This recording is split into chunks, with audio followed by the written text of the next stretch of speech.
TA. ನಾರಾಯಣಗೌಡರಿಗೆ Hindi ಏರಿಕೆ ಮಾಡಿರುವ ಭ್ರಷ್ಟ ಕೇಂದ್ರ ಸರ್ಕಾರಕ್ಕೆ ಹಿಂದಿ ಏರಿಕೆ ಕರ್ನಾಟಕದಲ್ಲಿ ಮಾಡಿರ್ತಕ್ಕಂಥ ಕೇಂದ್ರ ಸರ್ಕಾರಕ್ಕೆ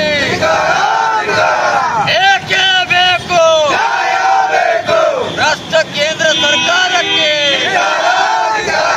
ಹಿಂದಿ ಏರಿಕೆಯನ್ನ ಮಾಡಿರ್ತಕ್ಕಂಥ ಕೇಂದ್ರ ಸರ್ಕಾರಕ್ಕೆ ನಾವು ಕನ್ನಡದ ಮಂದಿ ಭ್ರಷ್ಟ ಕೇಂದ್ರ ಸರ್ಕಾರ ಹಿಂದಿ ಶಬ್ದ ಮಾಡಿರುವ ಭ್ರಷ್ಟ ಕೇಂದ್ರ ಸರ್ಕಾರಕ್ಕೆ ಭ್ರಷ್ಟ ಸಂಸದರಿಗೆ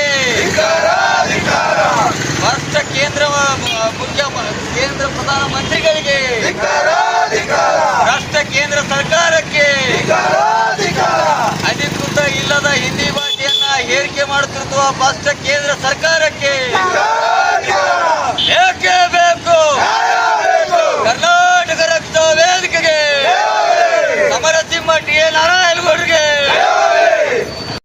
ಎಲ್ಲ ಕಾರ್ಯಕರ್ತರು ಇವತ್ತಿನ ದಿನ ಹೋರಾಟದ ಉದ್ದೇಶ ಏನಪ್ಪಾ ಅಂದ್ರೆ ಸೆಪ್ಟೆಂಬರ್ 14ನೇ ತಾರೀಕು ಪ್ರತಿ ವರ್ಷ ಕೂಡ ಏನು ನಮ್ಮ ಹಿಂದಿ ಸಪ್ತಾಹ ಅನ್ನುವಂಥ ಒಂದು ಕೇಂದ್ರ ಸರ್ಕಾರ ಹಿಂದಿ ಯಾವುದೇ ಭಾಷೆಗೆ ಹಿಂದಿ ಸುಮಾರು 22 ಭಾಷೆಗಳಿವೆ. 22 ಭಾಷೆಯಲ್ಲಿ ಹಿಂದಿ ಭಾಷೆಯೇ ರಾಷ್ಟ್ರೀಯ ಭಾಷೆ ಅಂತಲ್ಲ. ಇದೊಂದು ಯಾವುದೇ ಒಂದು 22 ಭಾಷೆಯಲ್ಲಿ ಇದು ಒಂದು ಭಾಷೆ. ಇದರಲ್ಲಿ ಏನು ವಿಶೇಷತೆ ಏನೂ ಇಲ್ಲ. ಹಿಂದಿ ಭಾಷೆಯಲ್ಲಿ ವಿಶೇಷತೆ ಏನಿಲ್ಲ.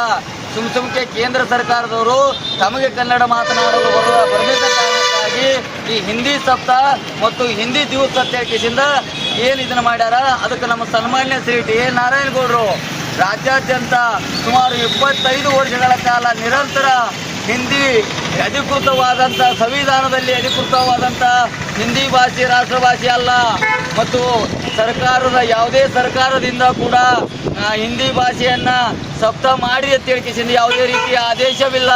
ಈ ಕೇಂದ್ರ ಸರ್ಕಾರದ ಸಂಸದರು, ಸಚಿವರು, ಪ್ರಧಾನಿಗಳು ಇವರು ಕುಮ್ಮಕ್ಕಿನಿಂದ ಇದು ಕರ್ನಾಟಕದಲ್ಲಿ ಇದನ್ನ ಹಿಂದಿ ಏರಿಕೆಯನ್ನ ಮಾಡುತ್ತಿರುವುದನ್ನು ಇವತ್ತು ಖಂಡಿಸಿ ಕರ್ನಾಟಕ ರಕ್ಷಣಾ ವೇದಿಕೆ ಕಪ್ಪು ಬಾವುಟ ಪ್ರದರ್ಶನ ಮಾಡಿ ನಿಮ್ಗೆ ಎಚ್ಚರಿಕೆ. ನಮ್ಮ ದುಡ್ಡು ನಮ್ಮ ತೆರಿಗೆ ಹಣದಲ್ಲಿ ಅವ್ಯಾವ ರಾಜ್ಯಗಳಿದಾವು 22 ಭಾಷೆಗಳದು. ತಮಿಳದು, ತೆಲುಗು ಅದಾವು, ಮಲಯಾಳಂ ಅದಾವು, ಅವ್ರವರು ರಾಜ್ಯದಾಗ ಒಂದೊಂದು ಭಾಷೆಗಳದಾವು. ಅವ್ರಿಗೆಲ್ಲರಿಗೆ ಧಕ್ಕೆ ತರೋಂಥ ಕೆಲಸ ಕೇಂದ್ರ ಸರ್ಕಾರ ಯಾವುದೇ ಅಧಿಕೃತ ಹಿಂದಿ ರಾಷ್ಟ್ರ ಭಾಷೆ ಕೇಸಿಂದ ಸಂವಿಧಾನದಲ್ಲಿ ಇಲ್ಲ ಮತ್ತು ಯಾವುದೇ ಸರ್ಕಾರ ಕೂಡ ಆದೇಶ ಇಲ್ಲದೆ ಇದು ಪದೇ ಕರ್ನಾಟಕದ ಮೇಲೆ ನೀವು ಆಚರಣೆ ಮಾಡೋದಿತ್ತಂದ್ರೆ ಎಲ್ಲ ಭಾಷೆಗೂ ಪ್ರಾಮುಖ್ಯತೆ ಆದ ರಾಜ್ಯದಲ್ಲಿ ಕೊಡಬೇಕೆಂದು ನಾನು ಕೇಂದ್ರ ಸರ್ಕಾರಕ್ಕೆ ಆಗ್ರಹಿಸುತ್ತೇನೆ. ಯಾಕಪ್ಪ ಅಂದ್ರೆ ಅವ್ರದೇ ರಾಜ್ಯದಲ್ಲಿ ಅವ್ರದೇ ಒಂದು ಕನ್ನಡ ಮಾತೃಭಾಷೆ ಇರ್ತದ, ಅದೇ ಭಾಷೆ ಕೊಡಬೇಕು. ಸುಮಾರು 22 ಭಾಷೆಗಳು